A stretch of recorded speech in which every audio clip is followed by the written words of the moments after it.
네, 안녕하세요. 주식은 역시 끼리끼리새 끼리십니다. 안녕하세요, 여러분들. 자, 오늘 증시는 조금은 나쁜 흐름, 그러니까 블랙 먼데이 이런 흐름을 현재 만들고 있습니다. 장 막판에는 좋은 흐름으로 마무리되길 진심으로 바라며 지금 일단 긴급 점검 한번 해봐야겠죠. 여기에 관련된 뉴스와 그 다음에 다른 정보도 한번 살펴보도록 하겠습니다. 같이 공부하시죠. 렛츠 기릿!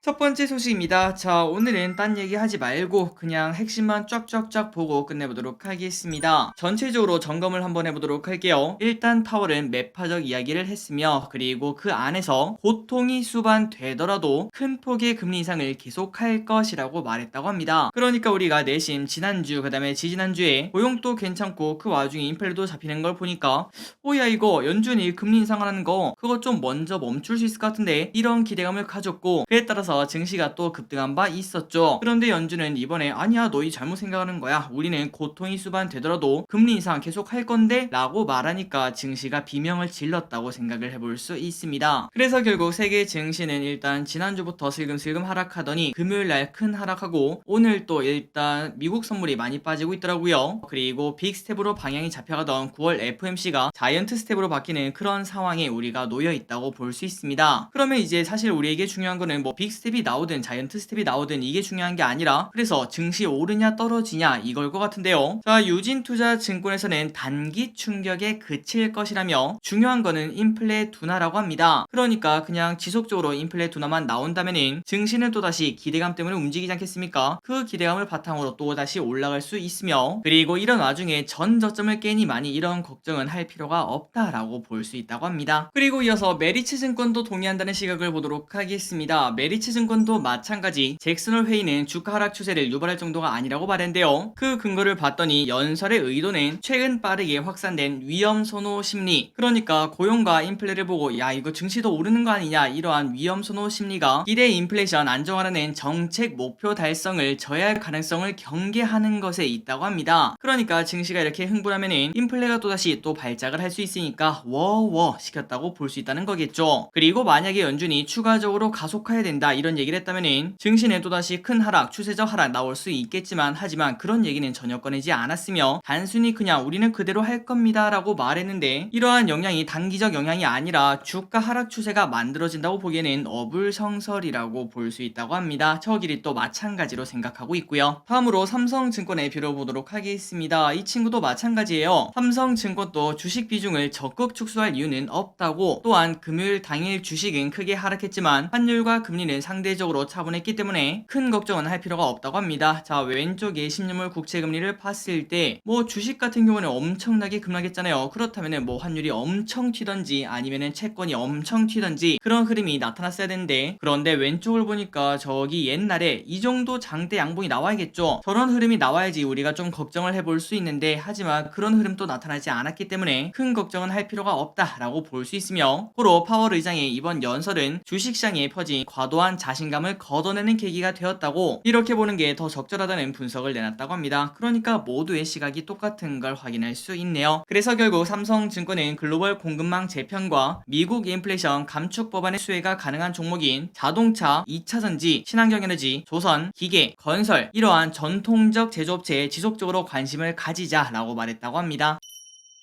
마지막으로 신한금퇴비를 보도록 할까요? 자, 9월 코스피는 2350에서 2600을 제시를 했다고 합니다. 왼쪽에 코스피 차트가 있는데 여기 딱 보니까 현재 60에선을 지킬 듯 말 듯 이런 흐름을 나타내고 있는데요. 그 와중에 2350은 바로 여기입니다. 이 라인이고, 그 다음에 2600은 이 라인이니까 조금은 범위가 좀 넓다라고 볼 수 있겠지만, 어쨌든 밑으로는 그렇게 많이 열려있지 않고 위로는 많이 열려있는 걸 확인할 수 있습니다. 그 말인즉슨 신한금토는 충분히 위로 갈 힘이 있다라고 본다는 거겠죠. 그리고 이 와중에 증시 변동이 조금 있을 수 있으니까 에너지 해지 방어주를 주목하자 이렇게 말했다고 합니다. 계속 이어서 보도록 하겠습니다. 9월 주식시장의 방향성을 결정하는 변수는 세 가지가 있다고 하는데요. 페드의 통화정책 선의 조기 기대, 그러니까 9월 FMC에서 이번에는 매파적 높아져 발언했지만 그런데 그 사이에 또 지표가 나왔는데 야 이거 생각보다 너무 좋다. 고용도 좋고 그 다음에 인플레도 진짜 잡히는 게 나타난다. 그렇다면은 또다시 비둘기 쇼가 나타날 수도 있겠죠. 그거를 기대해 볼 수 있으며 그리고 두 번째는 유럽 에너지 대란 이 부분은 살짝 나쁘다고 볼 수 있겠네요. 그리고 마지막으로는 중국의 경기 회복을 꼽았다고 하는데 이 세 가지를 각각 보자면은 3분기 미국 성장률은 결국은 플러스 확률이 높다고 합니다. 1분기, 2분기에는 마이너스 찍었지만 3분기에는 플러스를 찍을 거다 이렇게 본다는 거겠죠. 그리고 유럽 에너지 대란은 주식시장에게는 당연히 나쁜 소식이며 이번에 러시아가 노르드 스트림을 어떻게 3일만 잠근다고 했는데 더 잠글지 그 부분이 중요하다고 볼 수 있겠죠. 그리고 마지막으로 중국 경기 회복은 지금 이렇게 부양책이 나오곤 있지만 일단은 쉽지 않을 것으로 본다고 합니다. 그래서 이 세 가지가 어떤 식의 흐름이 나타나는지 그런 것들이 이제 세계 증시에 영향을 미친다고 볼 수 있고 그리고 이 와중에 유럽 에너지 대란 있죠. 이 부분은 우리가 아마도 리스크가 되지 않을까라고 볼 수 있기 때문에 에너지 급등 관련 해지 전략을 사용해보자 라고 권고를 했다고 합니다. 그렇다면 우리가 이제 무엇을 사야 됩니까? 이게 궁금할 수 있는데요. 물론 여기서 무슨 주식을 사면은 뭐 몇 프로가 오릅니다 이렇게 말할 수는 당연히 없겠죠. 그걸 기대분들이 궁금하시다면은 3월달 4월달 그때 에너지 가격이 급등했을 때 어떤 주식이 올랐었는지 그런 것들을 한번 공부해보시면은 이번에도 비슷한 흐름을 나타날 거를 충분히 예상을 해볼 수 있으며 그리고 플러스 이러한 에너지 대란이 나타날수록 친환경에 관련된 그러한 관심은 높아질 수밖에 없기 때문에 친환경 관련주도 우리가 지속적으로 공부할 필요가 있다고 봅니다. 그 안에는 대표적인 게 태양광, 그 다음에 풍력, 그리고 또 원전 이런 것들을 꼽을 수 있겠죠. 한번 기르분들 이런 걸 꼼꼼하게 또 공부해보시고 모든 건 또 선택에 달려있지 않겠습니까? 좋은 선택 꼭 하시길 진심으로 바라겠습니다. 다음입니다. 환율이 이상합니다. 장중에 1350원을 돌파했다는 소식인데요. 이는 무려 13년 4개월 만에 나타난 현상이라고 합니다. 코로나 때도 1350원 본 적이 없었는데 지금이 그 정도까지 올라왔다는 소리겠죠. 그래서 지금 이제 가장 중요한 거는 오늘 마감 시황 때 외국인이 샀는지 팔았는지 이 부분이 매우 중요할 것 같으며 그리고 그 규모도 매우 중요할 것 같습니다. 꼼꼼하게 따져보도록 하겠습니다. 다음입니다. 주식 코인 버리고 예금을 찾아 나서는 사람들 작년 8월 이후 7차례에 걸쳐서 기준금리를 무려 2.0%나 올라가게 되었습니다. 그러다 보니까 시중 5대 은행의 예적금이 늘었을까요? 줄었을까요? 당연히 폭등했다고 볼 수 있겠죠. 8개월 만에 무려 68조 원을 빨아들였다고 합니다. 자, 우리가 이걸 보면은 결국 금리 상승기에 왜 주식이 약할 수밖에 없는지 이거를 알 수 있을 것 같은데요. 68조 원이 이렇게 은행에 들어갔다고 하니까 당연히 주식시장은 약세일 수밖에 없고 그리고 난 다음에 또 나중에는 금리 하락 시기가 오지 않겠습니까? 그때는 우리가 야 이거는 무조건 주식 해야 되겠구나 라는 생각도 동시에 볼 수 있겠네요. 그나저나 일단 앞으로 최소한 몇 개월 동안은 금리 상승이 이어질 수밖에 없고 일단 내년 초반까지도 충분히 예상을 해볼 수 있기 때문에 지속적으로 예적금을 한 사람들이 많아지는 걸 예상을 해볼 수 있고 그 말인즉슨 대출 환경은 갈수록 혹독해지는 걸 확인할 수 있고 그에 연동되어서 특히 부동산이 힘들 거라는 걸 우리가 생각을 해볼 수 있습니다. 다음으로 천연가스 리스크를 보도록 하겠습니다. 유럽 천연가스는 작년보다 10배나 뛰었다고 하는데요. 진짜 이렇게 올라도 되나 싶을 정도로 엄청나게 올랐는데 하지만 그 반면 국제유가는 배럴당 100달러 미친 올해 초 수준을 회복을 하고 있다고 합니다. 물론 이제 국제유가도 많이 오르긴 했지만 어느 정도는 이제 바닥에 깔려 있다고 볼 수 있다는 거겠죠. 그래서 지금 천연가스는 왼쪽에 보다시피 또다시 신고가를 향해서 쭉쭉 올라가고 있는데 대표적인 에너지인 천연가스와 그 다음에 WTI 이러한 유가가 괴리가 조금 생기는 걸 확인할 수 있습니다. 그런데 이 현상이 지속될 것이라는 뷰가 나왔다고 하는데 한번 보도록 하겠습니다. 자, 대신증권은 천연가스 상승 이유가 뭔가 라고 봤더니 폭염으로 인해서 에어컨 수요가 증가를 했으며 그리고 러시아 공급 불안 등을 꼽았다고 합니다. 누가 봐도 대표적인 이유라고 볼 수 있겠죠. 그리고 31일 불과 이틀밖에 남지 않았네요. 노르드 스트림을 이제 3일간 중단할 계획이라고 하는데 과연 3일 뒤에 다시 풀어줄 것인지 이 부분도 매우 중요한 뉴스가 될 것 같습니다. 그래서 결국 천연가스 가격은 지속적으로 상승할 가능성이 높다며 이 유럽 천연가스 가격은 그냥 혼자 오르는 게 아니라 미국의 천연가스 가격에도 영향을 미칠 것으로 보인다고 합니다. 그렇다면 우리가 이제 이런 걸 딱 봤을 때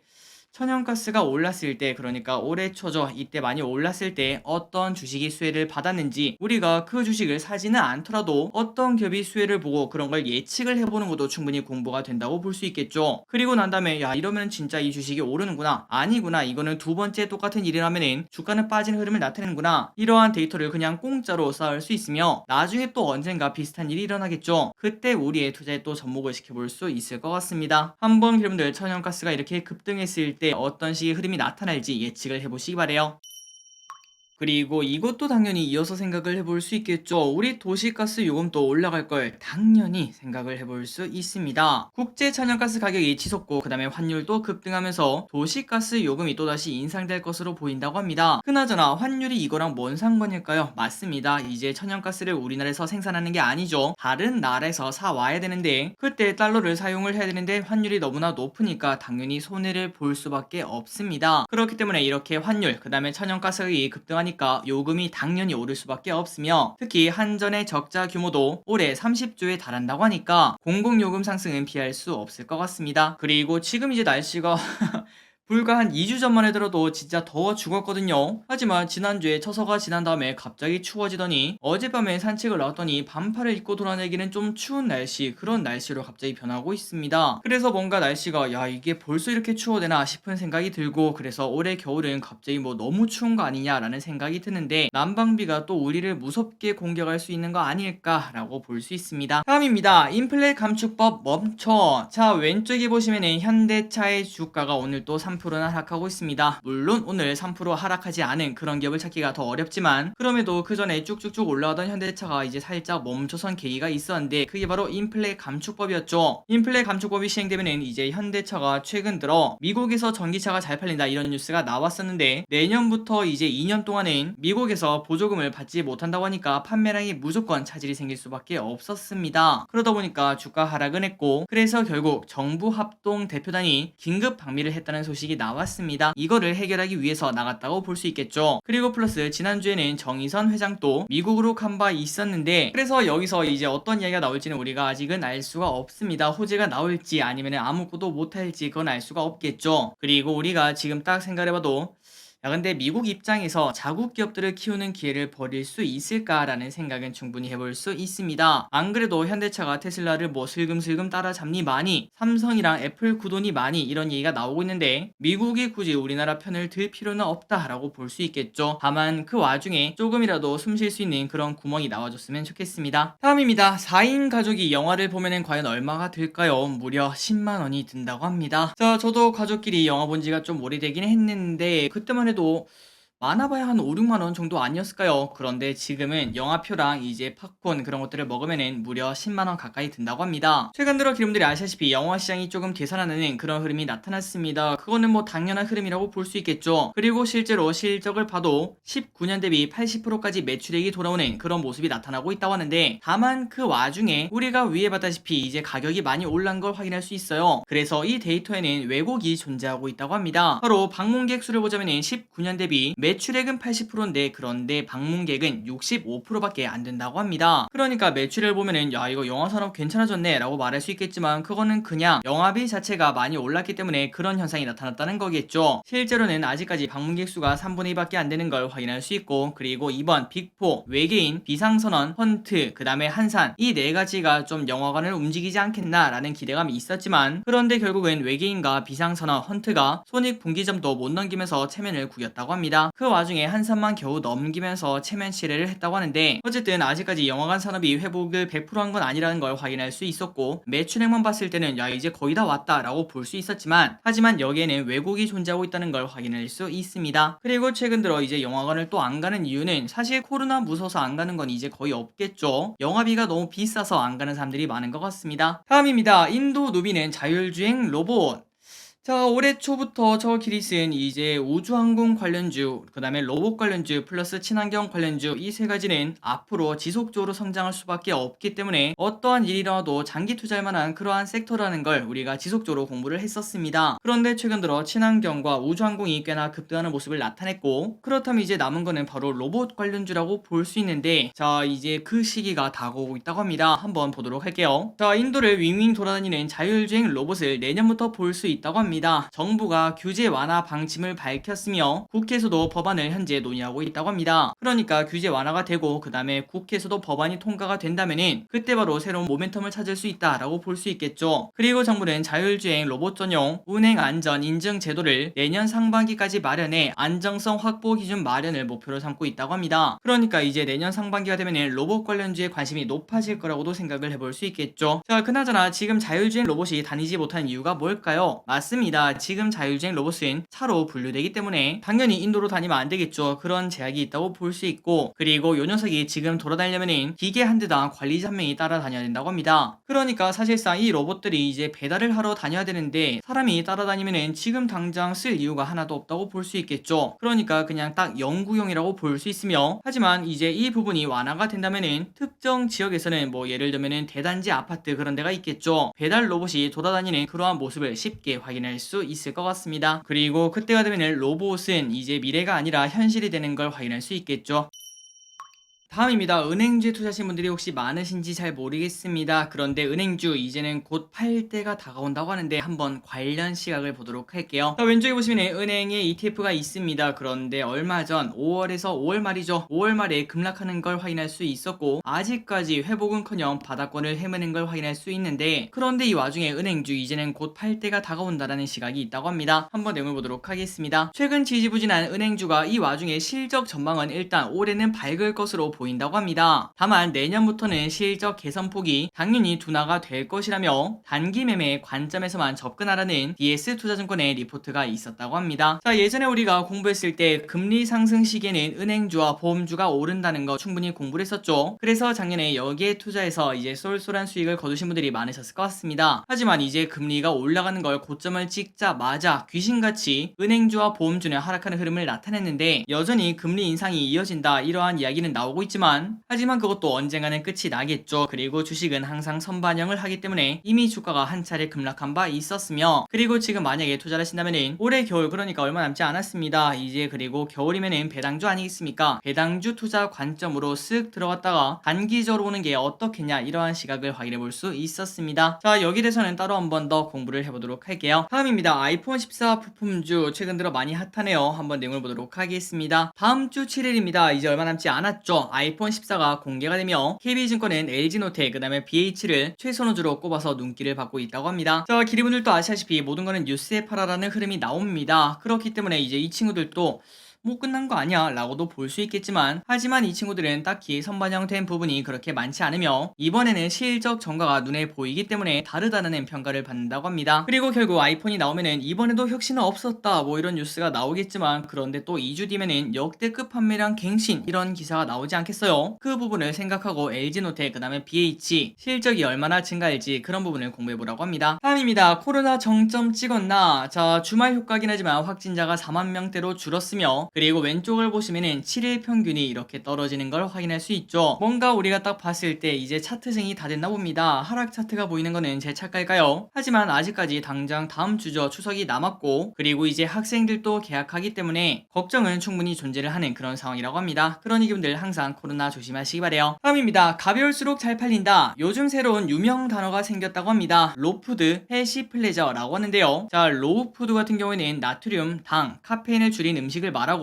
헬시 플레저는 건강과 기쁨의 합성어로 즐겁게 건강 관리하는 것을 말한다고 합니다. 그러니까 옛날처럼 막 혹독하게 다이어트하고 그런 게 아니라 그냥 애초에 먹을 때부터 로우푸드를 많이 먹으면서 건강을 관리한다라고 본다는 거겠죠. 그러다 보니까 최근 로우푸드가 많이 팔리고 있으며 그 중심에는 제로 칼로리 탄산, 무카페인 커피, 무알콜 맥주, 이게 진짜 불티나게 팔린다고 합니다. 작년 대비 무알콜 맥주는 1800%나 잘 팔린다고 하니까 그 인기를 우리가 쉽게 가늠을 해볼 수 있겠죠. 그리고 음식도 마찬가지입니다. 비비고는 왕교자 라이트를 출시해서 칼로리가 낮은 만두를 만드는 등 이러한 판매 전략에 박차를 가하고 있다고 합니다. 자, 나중에 그러니까 좀 시간은 걸릴 것 같지만 언젠가는 제로 칼로리 사이다 아니면 콜라처럼 제로 칼로리 만두, 제로 칼로리 찐빵 제로 칼로리 피자, 제로 칼로리 치킨 이런 것들이 꼭 나왔으면 진심으로 좋겠습니다. 다음입니다. 올해 핫한 여행지는 과연 어디일까요? 일단 지난 7월, 아직까지 8월 데이터는 나오지 않았지만 7월 데이터를 봤을 때 서울 시민 5명 중 1명은 국내로 휴가를 떠났다고 합니다. 8월 달에는 더 당연히 많이 가셨겠죠. 그리고 어디를 많이 가셨나 봤더니 제주도, 강원도, 전라남도를 많이 간 걸 확인할 수 있다고 합니다. 확실히 이걸 봤을 때는 서울에서 경남, 경북은 좀 거리가 멀다라고 볼 수 있겠네요. 또한 2030 세대는 사람이 없는 여행지를 찾아다니는 경향을 보였다고 하며, 특히 이 와중에 여수 방문객이 압도적으로 늘었다고 합니다. KTX가 있고 그리고 바다까지 즐길 수 있으니까 정폭적인 지지를 받았다고 합니다. 다음입니다. 50년 만에 다시 달에 간다는 소식. 자, 오늘입니다. 미국이 주도하고 우리나라를 포함한 20개국이 협력하는 유인 달 탐사 프로그램 아르테미스가 아폴로에 이어서 50년 만에 발사를 앞두고 있다고 합니다. 바로 오늘 나사에서 오후 9시 33분에 발사 예정이라고 하는데, 이 우주선에는 유인 캡슐 오리온이 실리며 초코파이는 아니겠죠. 그리고 42일 뒤에 귀환 예정이라고 합니다. 다만 이 유인 캡슐 안에는 사람은 안 타고 덤이라고 해야 될까요? 그 사람 모형, 그러니까 마네킹이 탈 예정이며, 그 마네킹은 그냥 대충 만든 게 아니라 사람의 뼈, 그 다음에 사람의 피, 사람의 피부 이런 것들을 전체적으로 그 형성한 그런 마네킹을 태워서 안전하게 사람이 다녀올 수 있는지 그거를 검증하는 단계라고 합니다. 바야흐로 우주의 시대가 열리는 걸 우리가 이렇게 확인할 수 있네요. 마지막입니다. 오늘의 기업 한 가지를 보도록 하겠습니다. 하나솔루션. 자, 태조 이방원의 태를 맡고 있는 하나솔루션, 오늘 또 주가가 상승하는 진짜 기염을 토하고 있는 걸 볼 수 있습니다. 그리고 그 근거 중 하나는 삼성증권은 지금 현재 실적이 예상보다 더 좋다며 목표 주가 6.8만원으로 상향한 이러한 리포트도 있었다고 합니다. 자, 2분기 흑자전에 성공한 태양광 부분의 영업이익은 3분기는 1240억으로 컨센 600에서 1000억원을 또 상회할 예정이라고 합니다. 그리고 지금처럼 신재생에너지 도입 기대감이 높아질 때는 추세적인 상승을 예상을 해볼 수 있다고 합니다. 그리고 실적을 보시면 올해도 큰 성장, 내년까지도 계속 이어지는 상승인 걸 확인할 수 있고, 올해 퍼는 15, 내년은 11, 내후년은 10으로 여전히 저평가다 이렇게 말하기 좀 어렵지만 그래도 적정한 가격 아닌가라는 생각은 충분히 해볼 수 있겠네요. 한번 기름들 공부해보시기 바랍니다. 자, 오늘의 공부 여기까지 끝났습니다. 항상 이렇게 같이 공부해서 진심으로 감사합니다. 지금까지 기리셨습니다. 빠이요.